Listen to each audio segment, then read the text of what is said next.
আসসালামু আলাইকুম। আজকে কোয়াশ দিয়ে কাতলা মাছ রান্না করব। কোয়াশ আর পটল। আমি আজকে কোয়াশ দিয়ে কাতলা মাছ রান্না করব। কোয়াশ আর পটল। কাতলা মাছটাকে ভেজে নিয়েছি। তেল দিয়ে দেব।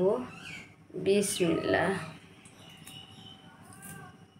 এখানে আমি শিলপাটার মধ্যে শুকনো লঙ্কা, কাঁচা লঙ্কা, পেঁয়াজ, রসুন, আদা বেটে নিয়েছি।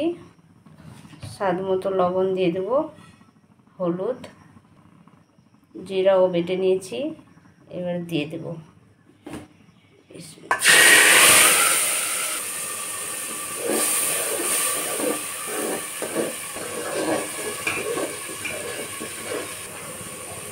মশলাটা একটু কষানো হয়ে গেছে, এবার আমি সবজিগুলোকে দিয়ে দেব।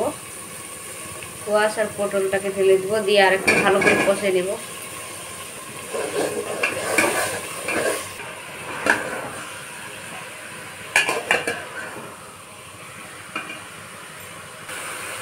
কষানো হয়ে গেছে, এবার আমি জল দিয়ে দেব।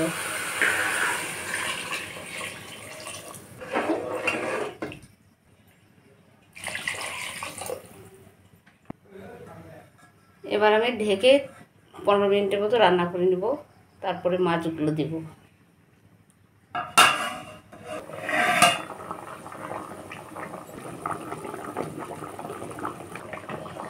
মাছটাকে দিয়ে দেবো এবার।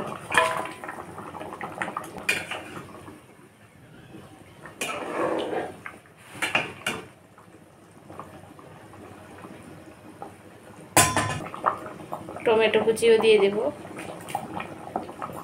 দিয়ে আরও ঢেকে কিছুক্ষণ রান্না করে নেব।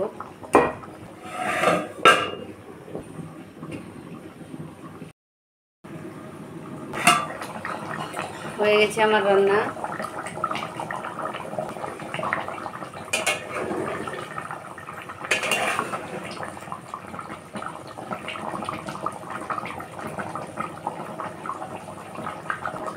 বন্ধ করে দেব।